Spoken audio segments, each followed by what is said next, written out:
ओम किससे बनता है? बात करने के लिए प्रथम अक्षर से, ठीक है ना।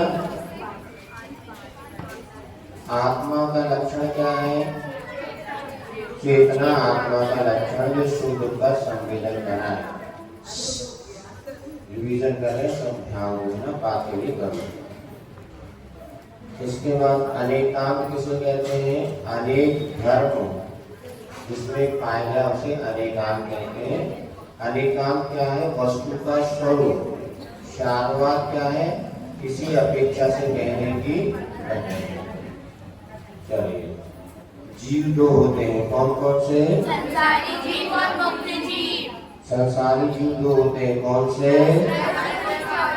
रस और स्थावर। रस जीव दो होते हैं, कौन कौन से? संगी और असंगी। स्थावर जीव 5 होते हैं, कौन कौन से? पृथ्वी, जल, अग्नि, वायु और बृहस्पति। पता है सबको? नहीं तो पीछे पलट के देख लो, पुस्तक में दिया 5 स्थावर होते हैं। पेज नंबर 58 पर, 58 पेज पर 16 नंबर याद करके कर लो। देखो 5 स्थावर होते, मिल गया। 58 पेज पर 16 नंबर स्थावर जीव 5 होते हैं, कौन कौन से? बोलिए। पहला, दूसरा, तीसरा, चौथा, पांचवा, सबको याद रहेगा। चलिए, अब इसके बाद जो है रस जीव के 2 भेद होते हैं, कौन कौन से? संगी और असंगी। हाँ, संगी किसे कहते हैं? मन हो। असंगी इस दुनिया में कितने जीव संगी है? संगी कौन कौन है? पंचेंद्रिय में मनुष्य, देव और नारकी, ये तो संगी ही है। पंचेंद्रिय में कुछ संगी होते हैं, कुछ असंगी। और एक इंद्रिय से लेके 4 इंद्रिय तक के जीव असंगी ही है। इनके पास मन, इंद्रिय तो होती है किंतु मन नहीं होता। वो आपको बताया था, वो पिक्चर देखी किसी ने? एक चीज मिलेगी वंडरफुल, थोड़ी सी देखी ना, वो अमेरिका की बहू थी, बहुत अच्छी। उसमें एक बहुत अच्छा पॉइंट्स आया है, एक बहुत अच्छा बिंदु है। उसमें कहा किसी भी डिक्शनरी में बड़े का अर्थ सही नहीं होता। मैं बड़ा हूं इसलिए मैं सही हूं, ये ऐसा किसी भी डिक्शनरी में बड़ा भी व्यक्ति कई बार गलत हो सकता और छोटा भी सही। लेकिन वो का इसमें एक व्यक्ति था, वो हमेशा कहे मैं बड़ा हूँ, मेरी बात मानो, मैं सही हूँ। तो उसने कहा अंकल किसी डायरी में डिक्शनरी कहीं लिखा हो, बता दो बड़े का सही होता हूँ। कई बार बड़े व्यक्ति भी गलती कर जाते हैं, इसीलिए वक्त पे बड़े छोटों की यानी छोटे बड़ों की बात मानने की बुराई नहीं।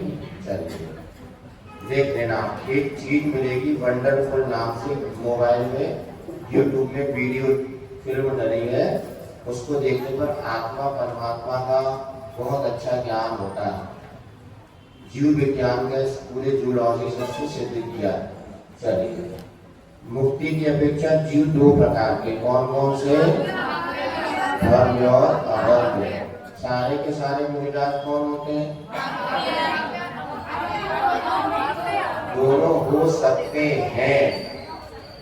और ठीक है, भव्य किसे कहते हैं?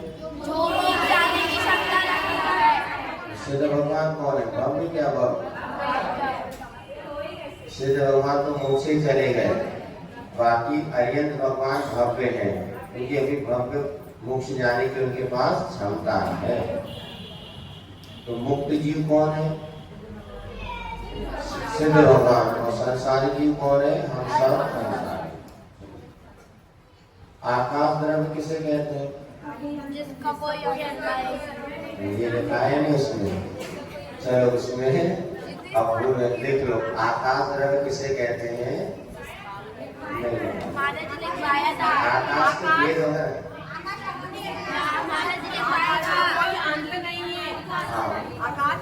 हाँ, उसका एक परिभाषा और लिख लो, जो सभी द्रव्यों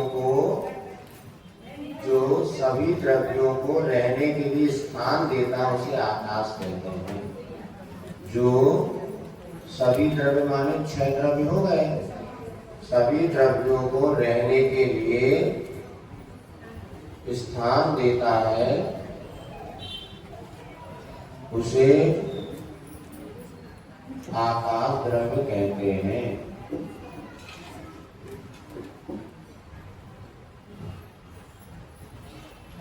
अब आकाश द्रव्य के दो भेद हो गए, कौन कौन से?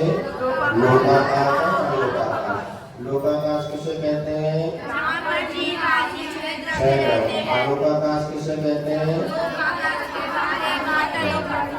देख देख के मेरे पाँचों के तो बताओ, हमसे क्या बड़े होशियार हैं ये लोग, समझाओ हो गया कचरा कॉपी देख के पढ़ रहे हैं, मास्टर को उल्लू बना रहे। सब बिना देखे पढ़ो तो बात है। अभी तैयारी करोगे ना बेटा तो बढ़िया परीक्षा में नंबर आएंगे। अब एक दिन पहले पढ़ो शुरू करा थे, बोले उल्टा सीधा लिख दे। ये रिवीजन कराने का यही अर्थ है कि आपको सब स्मृति का विषय बना रहे हैं। और जिसका जो बाद में आए कॉपी तैयारी एक दूसरे से लेकर के लिखो, कंप्लीट करो। शनिवार को परीक्षा होने वाली है, सबके अनुकूल करो। शनिवार को नहीं करो, किसी समय में नहीं, अलग से क्या समय में 6:15 से 7:15 को नहीं, 7:45 से 7:45 तक यहीं पर ऐसे मॉल को दूर में भाग देंगे सब लोग। चलिए, अब आकाश के दो भेद हो गए। आकाश कितना है? अनंत। लोकाकाश कितना है? असंख्य। लोकाकाश के बाहर क्या है? अलोकाकाश। लोकाकाश का आकार कैसा है? 7 पुरुष पैर फैला के खड़े और दोनों कमर पे हाथ रखे, जैसा उनका आकार होता है वैसे लोकाकाश का आकार है। लोकाकाश में कौन कौन से 6 द्रव्य रहते हैं?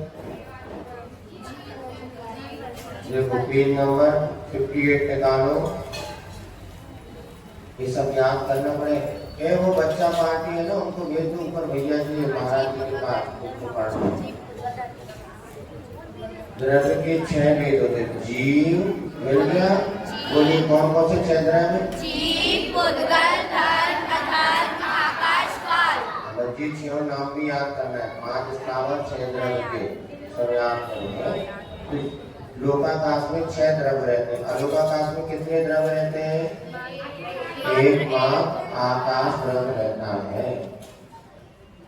उद्गल किसे कहते हैं? जिसमें रस, गंध, वर्ण पाया जाए।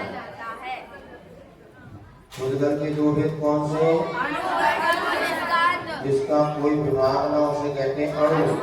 यह 2 है, 2 से अधिक सब बच्चे ऊपर जाओ भैया जी चिल्लक जी के पास। ये बच्चा पार्टी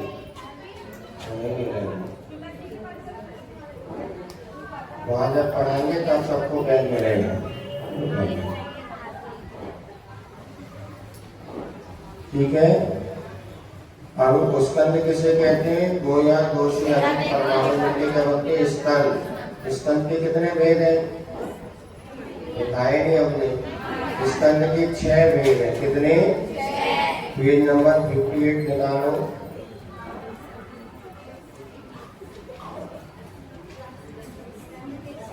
स्कंद के 6 भेद हैं।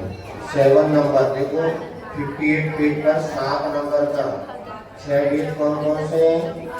बादल, बादल, बादल, बादल सूक्ष्म, सूक्ष्म बादल, सूक्ष्म और सूक्ष्म सूक्ष्म। याद रहेगा। देखो पहले कोई शब्द याद करना है, बादल और सूक्ष्म। इसकी परिभाषा बाद में समझाएंगे आपको। मिल गया। 58 पर 7 नंबर लिखा है। स्कंद के 6 भेद हैं। पहला कौन सा? बादल, बादल। शब्द कितने याद रखना? 2, बादल और सूक्ष्म। तो पहले डबल बादल, उसके बाद सिंगल बादल, फिर पहले बादल बाद में सूक्ष्म, फिर पहले सूक्ष्म बाद में बादल, फिर सूक्ष्म और सूक्ष्म सूक्ष्म। 6 भी याद है। बिना देखे बोलो। पहला बादल, बादल। दूसरा बादल, तीसरा बादल सूक्ष्म, चौथा पांचवा और छठवा। अब ये नाम याद रखो। 6 क्या हो इसकी परिभाषा बाद में बताएंगे। तो इस स्कंद के 6 भेद है ना। अब अगला काल परिवर्तन दो होते हैं, कौन कौन से? उत्सर्पणी और जिसमें आयु शक्ति आदि बढ़े उसे क्या कहते हैं? जिसमें घटे, ठीक है,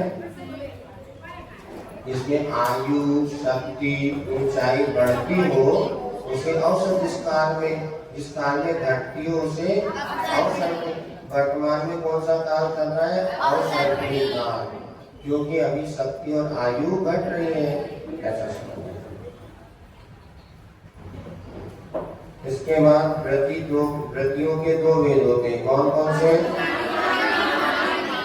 व्रति किसे कहते हैं?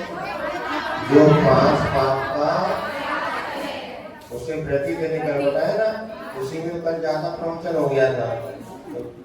व्रति के दो वेद, अणुव्रति और जो 5 पाप का थोड़ा थोड़ा त्याग करे वो कौन? जो पूरा त्याग करे वो मुनि महाराज। कौन से व्रति? महाव्रति। और जो प्रतिमा दानी श्रावक है वो अणुव्रति। जैसे आपको बताया था, अणुव्रति खेती कर सकता है क्या? और महाव्रति क्यों नहीं कर सकते? क्योंकि हमारे लिए 5 पापों का पूरा त्याग है, हिंसा का भी त्याग है, लेकिन श्रावक की हिंसा का थोड़ा त्याग है।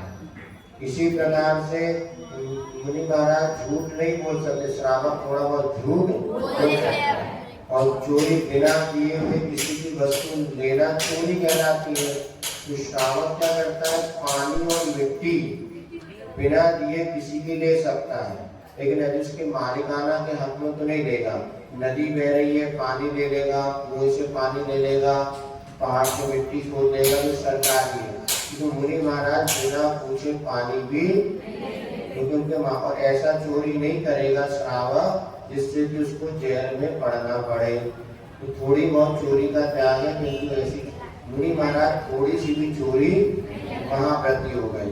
बिना पूछे किसी के घर में भी प्रवेश नहीं, घर के आंगन तक तो जा सकते हैं।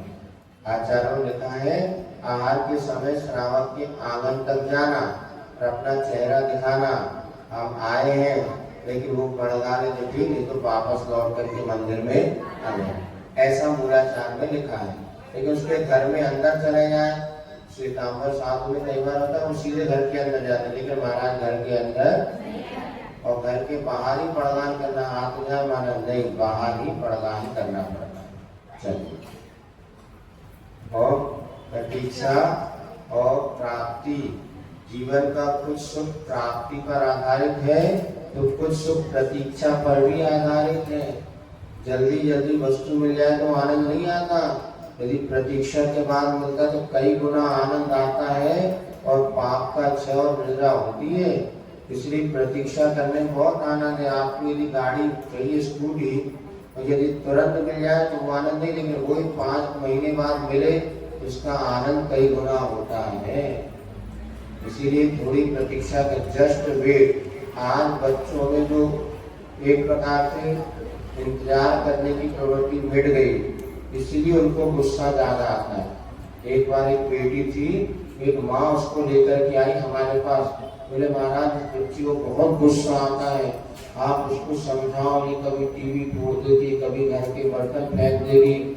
हमने पूछा, हमने कुछ नहीं बोला, तुरंत वो बच्ची कहने लगी महाराज इसमें मेरी गलती नहीं है, मेरे माता पिता ने मुझे बचपन से हर चीज दिलाई है, यहाँ तक कि एक स्टेबल दुकान फिक्स कर दी थी, जब मुझे टॉफी खाना, बिस्कुट खाना, जो काम करना, सब सामग्री वहाँ से फ्री में मिलती थी। पापा कहते हैं बाद में पेमेंट कर देंगे, तो मैं दिन भर दुकान में मेरी आदत पड़ गई।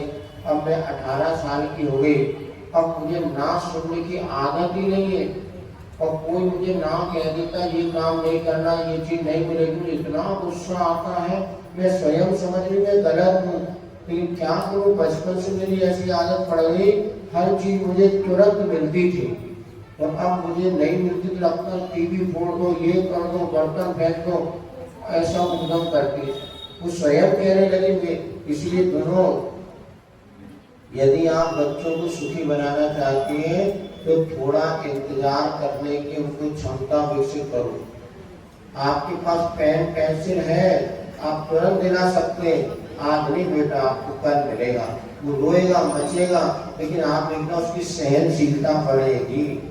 अपन लोगों को बचपन में जल्दी कुछ नहीं मिलता था, वो के पेंसिल के लिए 15 दिन पहले एप्लीकेशन लगानी पड़ती थी, तब वो पेंसिल मिलती थी। तो इतनी सहनशीलता आती थी कि अब धैर्य होता था। आज जो आप देख रहे हैं बच्चों में चिड़चिड़ापन, तुरंत रिएक्शन करना, कुएं में कूद जाना, मर जाना, ये धमकी देना, इसका कारण ये है हर चीज आप गलती पूर्ण कर रहे हैं। सुन लो बच्चों की बताइयो, आप बच्चों जल्दी मत दो, है भी थोड़ा रुको, हमें ध्यान है। सुनो, हम लोग जब खेल कूद के आते थे ना, एक अच्छा पार्टी सुनो, हम लोग जब खेल कूद के आते थे तो जल्दी जल्दी पानी पीने के लिए तड़पते थे, पानी चाहिए, लेकिन माँ कहते रुको अभी पानी नहीं मिलेगा। बहुत जोरों की प्यास लगी, कितनी प्यास, पहले बैठ जाओ और पहले कुछ खा लो। अरे हमें पानी पीना, खाने के लिए, अरे नहीं, अभी 5 मिनट बैठाती थी, उसके बाद कुछ गुड़ वगैरह या जो खाने का आइटम दो, फिर बाद में पानी पिलाती थी। क्यों? उनको पता था अभी बेटे बच्चे खेल कूद के आए हैं, बॉडी एकदम गर्म है, तुरंत पानी पिएंगे तो साइनस सर्दी हो जाएगी, ठसका लग जाएगा, इसलिए पहले बॉडी को ठंडा हो जाने दो और फिर थोड़ा सा खा लो, खाने का जो अपना बॉडी रिलैक्स हो जाए, फिर पानी दे देते। अब तो स्कूल से आया, बैग पटका, फ्रिज खोला, पानी गटका, और मम्मी भूख लगी, बेटा 2 मिनट मैगी, 2 मिनट में नहीं, कचरा और खिला दिया। तो पहले माँ वैद्य होती थी, डॉक्टर। सुनो, हम लोगों को ध्यान है 12-15 साल तक कभी अस्पताल भागने नहीं पड़ता था, इंजेक्शन गोली जानते नहीं। एक बार हम गए अस्पताल, वो इंजेक्शन की बात के हम ऐसे भगे, सीधे घर ही आकर रुके, तो डॉक्टर ढूंढा था कहाँ का बोला, वो भागे। इतना डर लगता था इंजेक्शन के नाम पे, क्यों कभी लगाए नहीं। अब तो दोनों को जन्म से इंजेक्शन लग रहे गोली, तो कभी नहीं। स्कूल में क्या करते थे, कमरे में बंद कर देते सब बच्चों को, फिर एक एक बुला करके इंजेक्शन लगा करके भगाते थे, टीका लगता था ना। तो सुनो, कभी माँ अगर एक बहुत अच्छी कुशल वैद्य होना चाहिए, इसीलिए बच्चों की हर जिद जो माँ पूरी कर रही है, माता पिता, वो बच्चों के शत्रु हैं।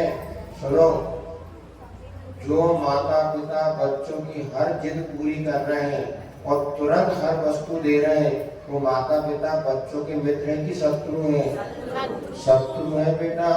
मान के चलो, वो आपकी कैपेसिटी को नष्ट कर रहे हैं, लेकिन आज नहीं मिलेगा, कल मिलेगा, खाना रोको, थोड़ी देर बाद मिलेगा, पूरा बन जान दो, ये सब बन भी जाता, जल्दी भूख लगी जल्दी, अभी नहीं बेटा थोड़ा रुको, 15 मिनट बाद मिलेगा।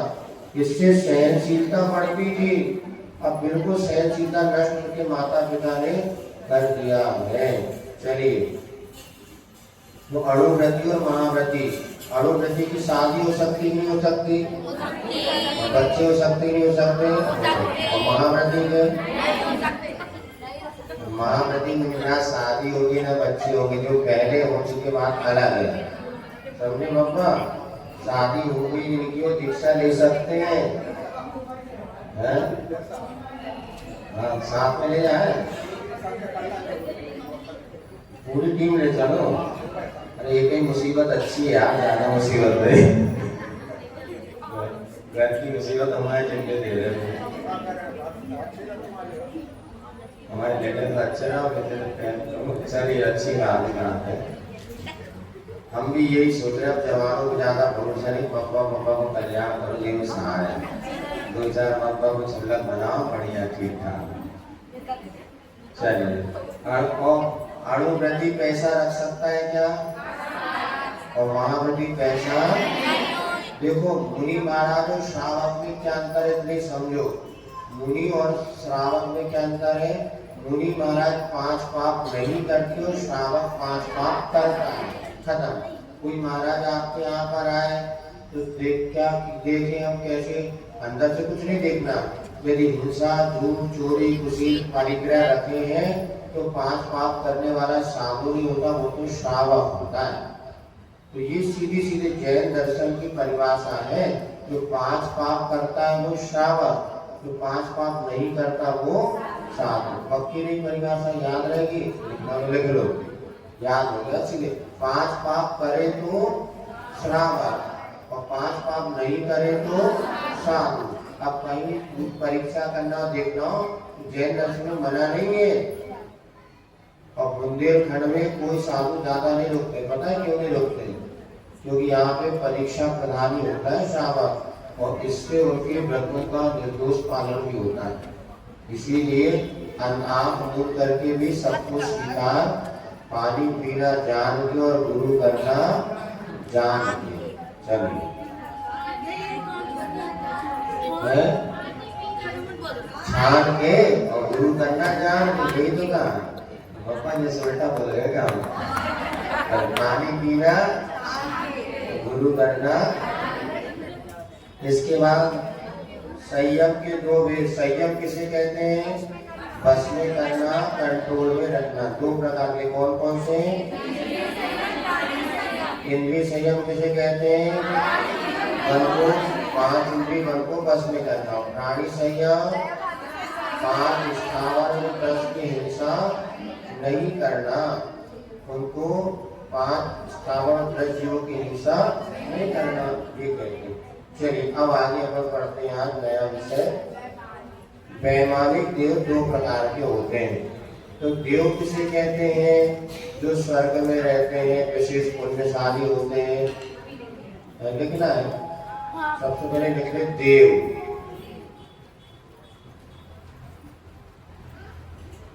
जो परिभाषा लिखें, जो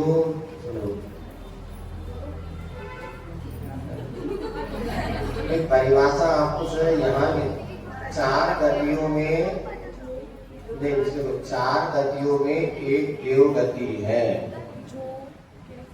पुण्य के योग से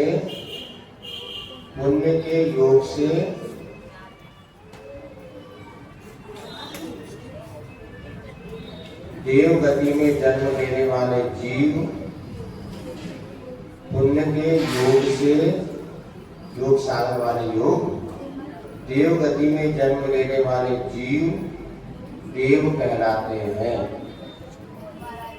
देव गति, इतने लिखो, देव गति में जन्म लेने वाले जीव देव कहलाते हैं। बस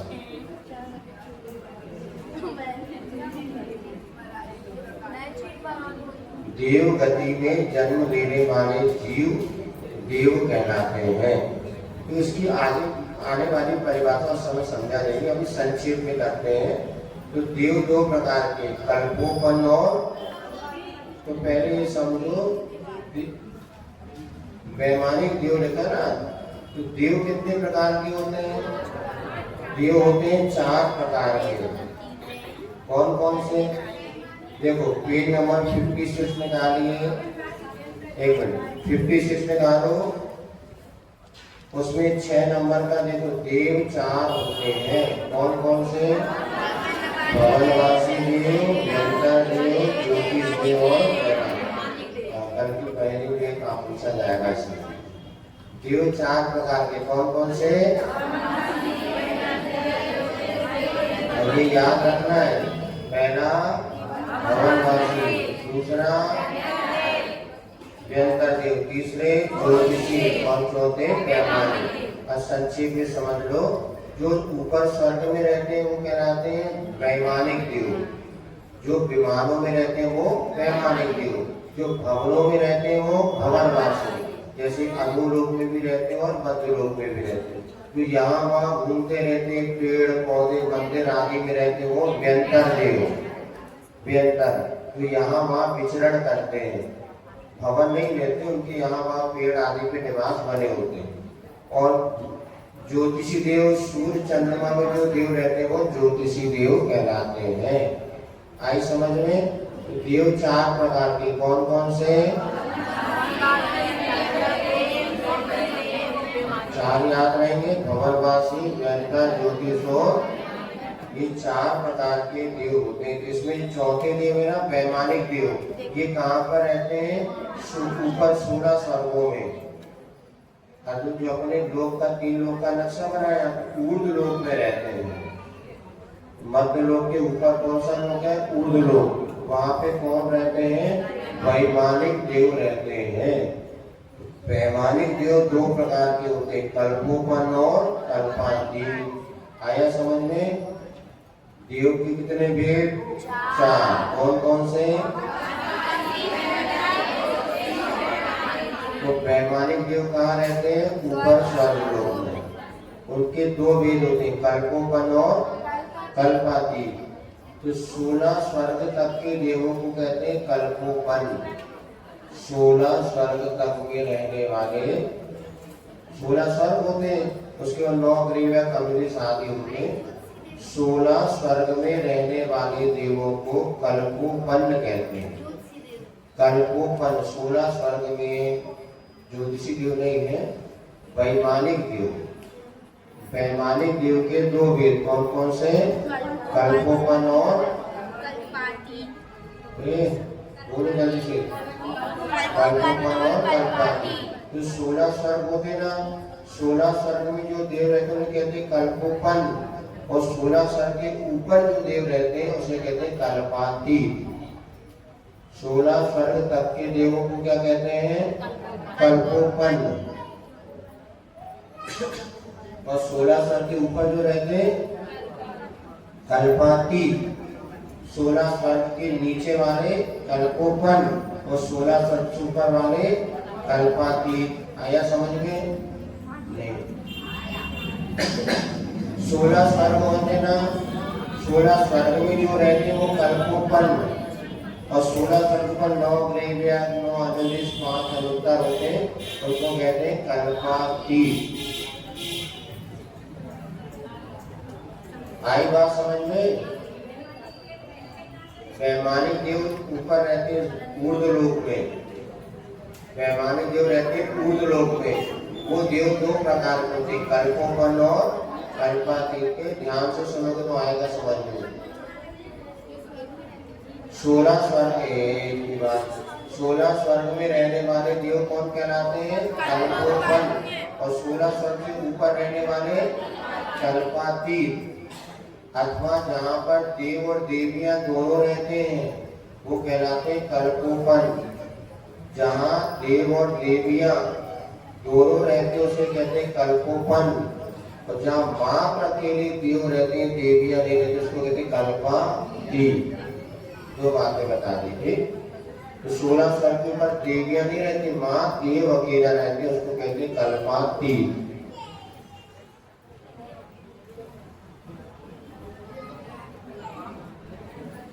चलो आई समझ में? 16 स्वर्ग तक के देव क्या कहलाते हैं? कल्पोपन। और 16 स्वर्ग के ऊपर वाले ये कौन से देव है? 4 प्रकार में से वैमानिक, क्योंकि इनको विशेष मान सम्मान मिलता है इसलिए इनको कहते हैं वैमानिक। पंच कल्याणक में आते हैं, सौदन, ये सब वैमानिक देव होते हैं। ठीक है, आगे बढ़े। उपयोग दो होते हैं। उपयोग किसे कहते हैं? आत्मा के परिणाम को उपयोग कहते हैं। उपयोग किसे कहते हैं? आत्मा के परिणाम को उपयोग कहते हैं। वो दो होते हैं, ज्ञानोपयोग और दर्शनोपयोग। इतना ही देखो। उपयोग दो प्रकार के कौन कौन से? बोलो फिर से। ज्ञानोपयोग और, याद हो गया? बोलो उपयोग के दो भेद कौन कौन से? सब लोग नहीं बोल रहे। उपयोग किसे कहते हैं? आत्मा के परिणाम। वो दो प्रकार के होते हैं, ज्ञानोपयोग और, जानने का नाम है ज्ञान और देखने का नाम है दर्शन। ज्ञान किसे कहते हैं? ज्ञान माने जानना, जानना, और दर्शन माने देखना। जैसे देखो जानो, तो देखने का हमने ये हमारे हाथ में देखिए क्या है? आपको दिखा क्या? जो देखा तो क्या? दर्शन। और ये ज्ञान है, ऐसा जाना तो हो गया ज्ञान। ये चौक ऐसा जानना क्या हो गया? ज्ञान। और जो हमने देखा सफेद सफेद कुछ, ये क्या हो गया? दर्शन। तो देखने का नाम है दर्शन और जानने का नाम है ज्ञान। तो आत्मा का उपयोग ज्ञान, उपयोग दो प्रकार का, कौन कौन सा?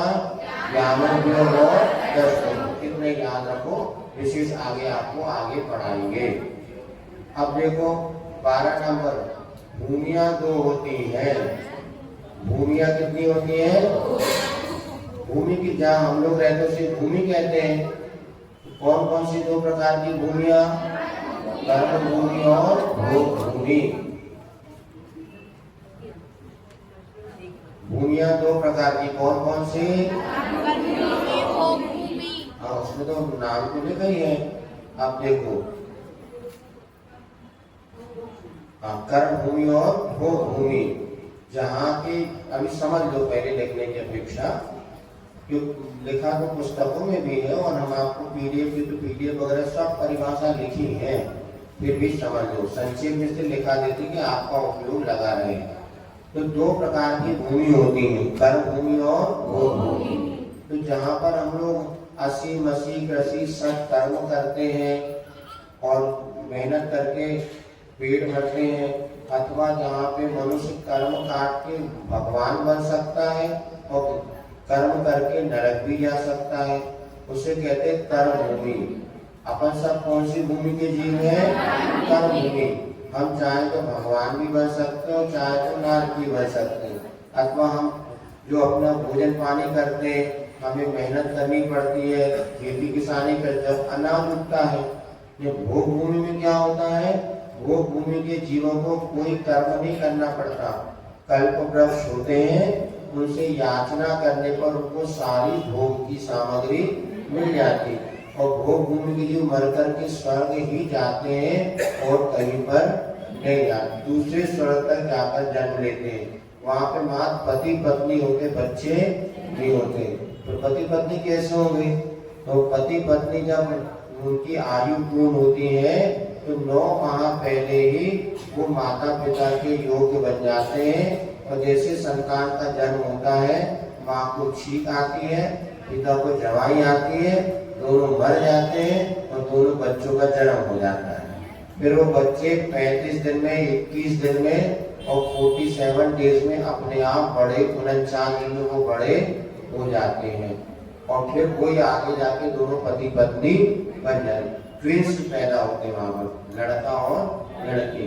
ऐसी भूमियां भोग भूमि कहलाती है। आज भी भोग भूमि है, लेकिन वहाँ हमारा जाना नहीं होता। लेकिन वहाँ पे बड़े बड़े हाइट वाले मनुष्य होते हैं। जब कभी ज्यादा समय मिलेगा तो बताएंगे, अभी इतना ही समझ लो। भूमियां दो प्रकार की, कौन कौन सी? जहाँ पर देखो, जहाँ पर सब भोग भूमि जो मर के मंद कसाई होते हैं, उनकी क्रोध आदि ज्यादा लड़ते बढ़ते नहीं है। पति पत्नी दोनों अंदर लड़ांगे काम होते, लड़ते नहीं, इधर दिन रात लड़ाते हैं बच्चे। कई बच्चे बाहर जाके क्यों पढ़ते हैं बताते, महाराज मम्मी पापा इतने लड़ते हैं कि घर में देखा नहीं जाता, हम तो बाहर ही जाके अच्छे खुश रहते हैं। और उस पड़ोस में पूरी खबर फैल जाए है क्या?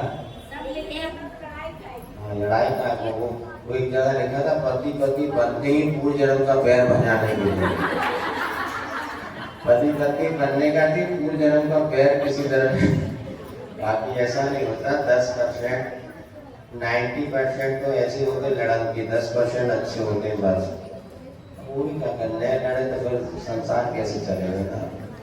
वो आपकी बातें आप लोग जानो, अपने कुछ नहीं पता, लेकिन बता रहे तो वही लोग बचा जाते हैं, हमें क्या। चलिए क्या कह रहे थे? हाँ सुनो, कर्म भूमि, जहाँ के जीव 6 प्रकार के कर्म करते हैं। कौन कौन से भी आपको बता दें। 6 प्रकार के कर्म करते हैं, लिखना आप शुभ निशान लगा लो, कौन कौन से 6 कर्म। जहाँ के जीव 6 प्रकार के कर्म करते हैं, दीक्षा लेकर के भगवान बन सकते हैं, मुनि दीक्षा लेकर के भगवान बन सकते हैं, नरक भी जा सकते हैं। जहाँ के जीव भगवान बन सकते अथवा नरक भी जा सकते हैं। 6 प्रकार के कर्म करते हैं, वो कर्म भूमि, उस स्थान को कर्म भूमि कहते हैं। उस स्थान को कर्म भूमि कहते हैं जहाँ के जीव क्या होता है, 6 प्रकार के कर्म करते हैं, पूरी गलती मोक्ष जा सकते हैं अथवा पाप करते हुए नरक भी जा सकते हैं। तो 6 प्रकार के कर्म कौन कौन से हैं? ये देखो पेज नंबर 58 पर 8वें नंबर का पॉइंट, 58 पर 8वें नंबर का पॉइंट याद रख लेना, इसको बाद में लिख लेना। असीम, मसीह, रसी, शिल्प, वाणिज्य और सेवा। जहाँ की जो ये 6 प्रकार के कर्म करते हैं उसे क्या कहते हैं? भोग भूमि। ठीक है, कर्म भूमि सारी। कर्म भूमि किसे कहते हैं? बोलो, कर्म भूमि किसे कहते हैं? जहाँ के जीव 6 प्रकार के कर्म करते हैं, जा सकते हैं अथवा नरक भी जा सकते हैं। कर्म भूमि कहलाती है। 6 प्रकार के कर्म कौन कौन से? असीम, मसीह, रसी, शिल्प, वाणिज्य और सेवा। याद रहेंगे 6 प्रकार के कर्म? असीम, मसीह, रसी, शिल्प, वाणिज्य और सेवा। ये कौन से जीव हो गए? कर्म भूमि। कर्म भूमि के जीव। हम सब कौन सी भूमि के जीव हैं? कर्म भूमि। और दूसरा है भोग भूमि। भोग भूमि किसे कहते हैं? जहाँ के जीव, भोग भूमि देखो, भोग भूमि तो देखा तो ये पुस्तक में घूमो, ये लिखा है 58 नंबर पेज पर, 58 पेज पर 8 नंबर का पॉइंट अभी नहीं लिखा है। सुनिए, भोग भूमि किसे कहते हैं? जहाँ के जीव कल्प वृक्षों से, कल्प वृक्ष का आधा नाम का वृक्ष, कल्प वृक्षों से याचना करने पर, याचना मांगने पर, कर्म भूमि से मांग, कल्प वृक्षों से मांगने पर मन वांछित फल प्राप्त कर लेते हैं। मन वांछित फल प्राप्त कर लेते हैं, जैसे मकान, वस्त्र, भोजन आदि। जैसे मकान, वस्त्र, भोजन आदि।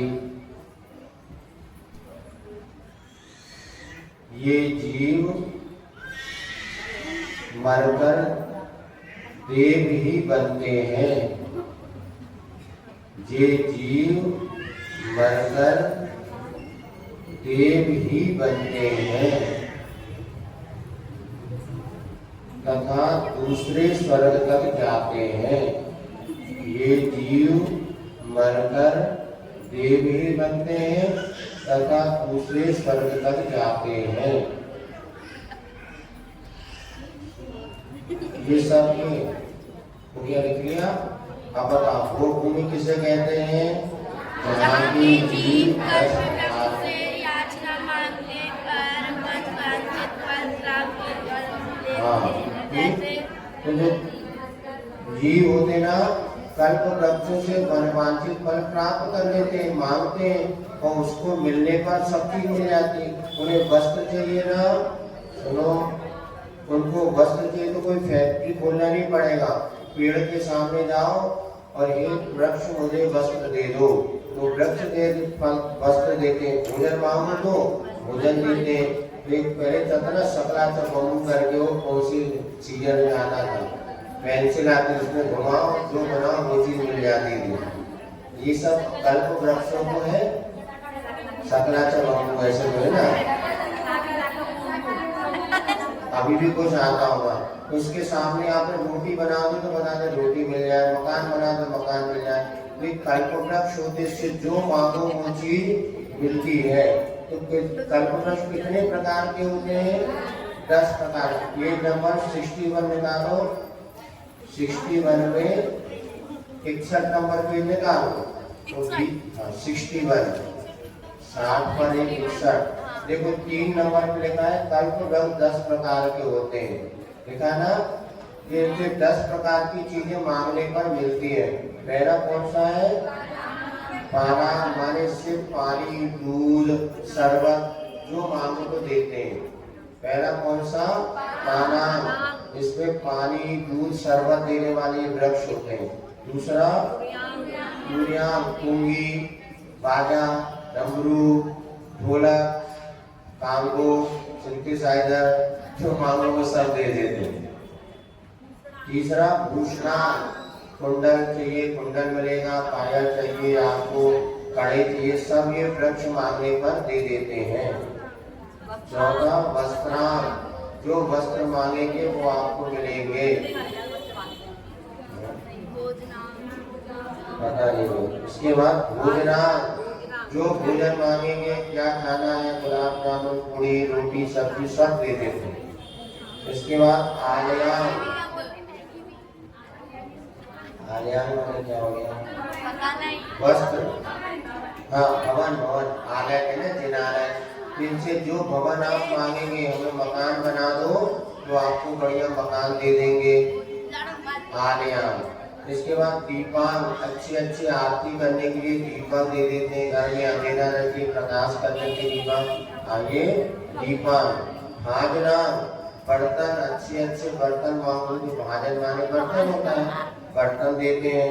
माला, अच्छे प्रकार की माला, फूलों की माला, सोने चांदी की माला, जो आपको पहनने के लिए वहां से मिल जाएगा। उसके बाद तेजांग, माने ये तेजांग, उसमें इतना तेज निकलता उस पेड़ से कि कभी अपने आप पर सूर्य चंद्रमा की आवश्यकता नहीं। तेजांग नाम के वृक्ष से तेज किरणें निकलती है। उस समय सूर्य चंद्रमा रहते तो है, किंतु उसके प्रकाश की आवश्यकता नहीं पड़ती। सूर्य चंद्रमा से भी कई गुना प्रकाश है कल्प वृक्षों का होता है, जो रोशनी देते हैं, उजाला देते हैं, उन्हें तेजांग नाम के वृक्ष कहते हैं। अपन बाद में पढ़ेंगे, बस ये चीज ध्यान रखो। 10 प्रकार के कल्प वृक्ष होते हैं, इनसे मांगने पर मनवांछित फल मिलता है। ये कहाँ पर होते हैं? भोग भूमि में होते हैं, और भोग भूमि में मनुष्य भी होते हैं, त्रियंश भी होते हैं, और ये सब मर करके स्वर्ग ही जाते हैं। त्रियंश क्या करते हैं, ये सब उसकी बहुत बड़ी लंबी चौड़ी व्याख्या है, अभी अपन संक्षेप में पढ़ रहे हैं, फिर देखेंगे, ठीक है ना। इस प्रकार से 12 आपके लिए हो गए। त्रियंश भी होते हैं, बढ़िया हलवे जैसी घास होती है, गैया भी होती है, वहाँ शेर भी होते हैं, आपस में सब मिल बैठ करके सब मर के स्वर्ग जाते हैं। वो आपस में कभी लड़ते नहीं, शेर भी शाकाहारी शेर होते हैं, और मांस नहीं खाते, सिर्फ हलवा जैसी घास होती है वो खाते हैं। अब बिना मरे ये सब को देखने को मरना पड़ेगा,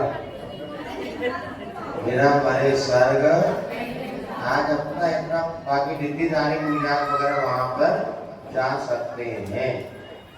चलिए कितने रखें और पढ़ना है, आज पढ़े कितनी 3-4, चलो एक और पढ़ो। प्रमाण 2 होते हैं, प्रमाण कितने होते हैं? 2। कौन कौन से?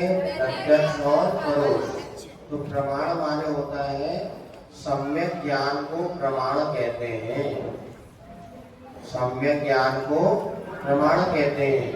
अथवा प्रमाण किसे कहते हैं? सम्यक ज्ञान को। अथवा पूरी वस्तु को जानना, पूरी वस्तु को जानना सो प्रमाण कहलाता है। जैसे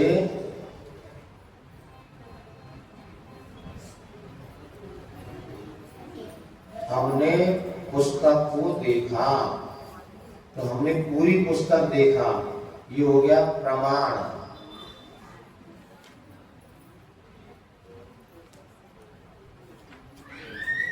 इसके आगे जो नए आएगा समझ आपको, अभी तुम्हें ध्यान रखो, सम्यक ज्ञान को प्रमाण कहते हैं। किसे कहते हैं? प्रमाण।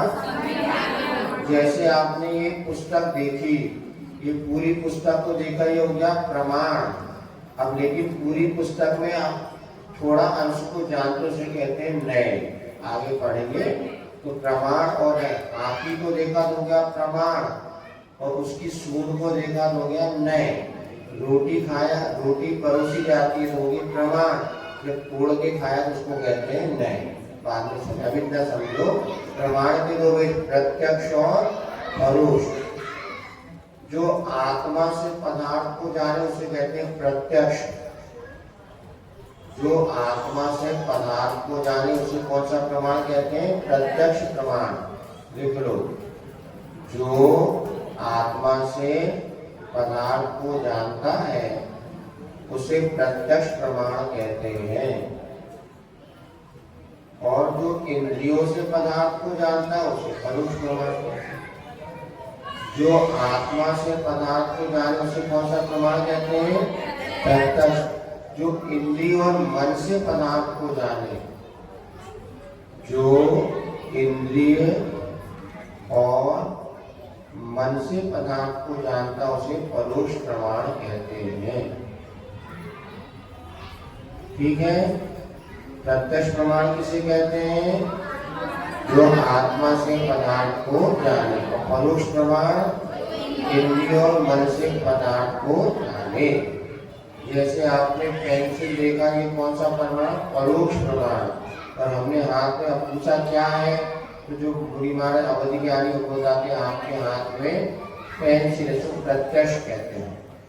कितने ध्यान रखो, जो आत्मा से जाने को कौन सा ज्ञान? प्रत्यक्ष प्रमाण। और जो इंद्रिय से जाने को परोक्ष प्रमाण। धीरे धीरे आप लोग पढ़ेंगे, सब आपको समझ में आ जाएगा। ठीक।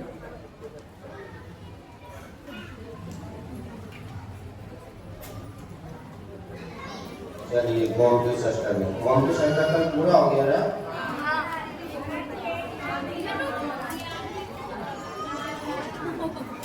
शांति दर्शन याद हो गया सबको? कम से कम 2-3 काव्य तो याद करने ही पड़ेगा। तो हो गए ना? और कोई पूछ लिया तो जो पेपर में नहीं आया वो ये काम लिखना पड़ेगा। चलो पढ़ो एक बार जल्दी से। समग्र तत्व दर्पणम विमुक्ति मार्ग घोषणम कसाय मोह मोचकम नमामि शांति चिन्मयम्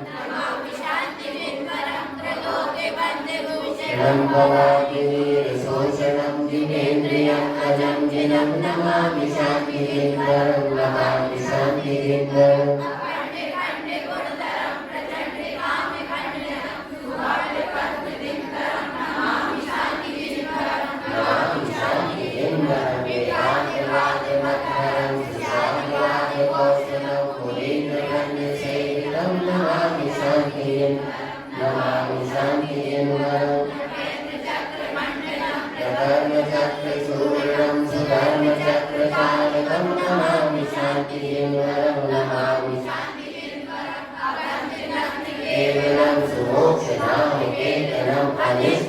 प्रभंजनम नमामि शांति चिन्मयम् नमामि शांति चिन्मयम् किंचनम अपामि कामि तदनरं सुदृष्टि नमामि शांति चिन्मयम् नमामि शांति चिन्मयम् महाव्रतं वरं वरं दया क्षमा गुणाकरं सुदृष्टि ज्ञानप्रत्ययं नमामि शांति चिन्मयम् नमामि शांति चिन्मयम्। चलिए, बहुत अच्छा, सब लोग याद करो। अब देखो, क्योंकि सब बच्चे भी है, बड़े भी हो, तो पुरस्कार तो मिलना चाहिए, इतनी मेहनत कर रहे हैं, तो कैसे करें? अभी समय बहुत कम रहता है। तो बोर्ड पे जो पहली लिखी है ना, तो 3-3 पहली के कोई आंसर आप लिखो, लेकिन वो उत्तर याद होना चाहिए। फिर बढ़िया आपको रविवार की सुबह जब प्रोग्राम होता है, सबकी छुट्टी रहती है, उस समय सब आएंगे और उसमें बढ़िया 200 रुपए से कम की कोई गिफ्ट नहीं है। 14 इनाम देंगे, 14 लोग 2 निकालेंगे और बढ़िया सबको बहुत। अभी क्या पेन पेंसिल देने में हमें लगता है कि सीट क्या दो, समय भी नहीं रहता। तो जिसका नाम निकलेगा वो उपस्थित रहेगा, उससे प्रश्न पूछेंगे और परीक्षा पर लेंगे। परीक्षा में भी जिनको अच्छे नंबर आते हैं ऊपर से, उनको भी पुरस्कार। इस तरह से रागद्वेष भी नहीं होगा और आपका ज्ञान भी बढ़ता रहेगा। इसलिए आपको वो पहले को उत्तर जरूर लिखो, भले नकल मार के लिखो।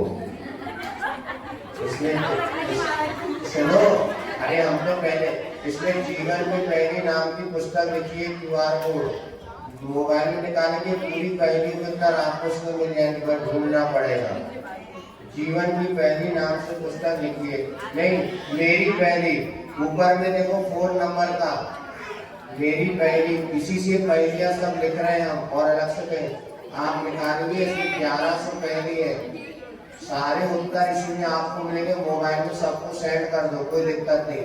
लेकिन वो 4 पहली के उत्तर आपको ढूंढना और याद रखना, ये महत्वपूर्ण है। और तीसरी बात, आपका पुण्य ही चाहिए। 100 लोगों में आपका 2 लोगों का नाम निकलना पुण्य थे ना। आज बनाने 50 लोगों के नाम डाले, नकल करने की पूरी छूट है। लेकिन यहाँ पर जब मंच पे आएंगे तो आपको प्रश्न का उत्तर देना पड़ेगा। है? हाँ, 4 ही तो है, तो 3 उत्तर तो देना है। नहीं, जैसे सोमवार को जिनकी पहली कर रहा है हम, तो सोमवार को उत्तर देना, मंगलवार को आएगा तो मंगलवार को तो ना एक दिन हो सकता है किसी का सोमवार को, जो मंगलवार में उसका नाम आए, बुधवार को नहीं आए। जैसे किसी के चौक में 2 दिन लगातार हो जाए, किसी के 1 भी दिन ना हो, तो हो सकता है कोई पुण्यशाली को 7 दिन का नाम आ जाए, तो 7 को उत्तर देना है, नहीं तो 1 का उत्तर देना। नहीं आई समझ में? आई समझ में ना? इसमें मंगलवार को पहली डाली है, तो यदि उसका उत्तर निकलेगा तो देना पड़ेगा। इतने सरल सरल उत्तर है, सामने जाना तो है, तो बने रहता है। डीप है। आज थोड़ी कठिन पहले के 10 लक्षण 3 बार आपने कब का चैत, भादो और माघ है, केतुमती, सब उत्तर सरल सरल है। आप लोगों का ज्ञान बढ़े, इसीलिए पहले लिख रहे हैं। चलो बढ़िया। क्या आज तो उत्तर बता दें, हम पहले इस पुस्तक में इसमें जाके ढूंढना मिल जाएंगे।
इतना अपन 8 स्कोर पढ़ेंगे, इसका एक अलग से टेस्ट लेंगे। मुखाग्र नहीं, नहीं, वो जब 8 स्कोर पढ़ेंगे उसको बाद में मुखाग्र करके जो सुनाएगा उनको पुरस्कार मिलेगा। ये 8 स्कोर इसमें है, हम पढ़ा देंगे सबको, शुद्ध उच्चारण याद करके दीपावली तक सुनाएगा तो उसको पुरस्कार मिलेंगे। इसमें 8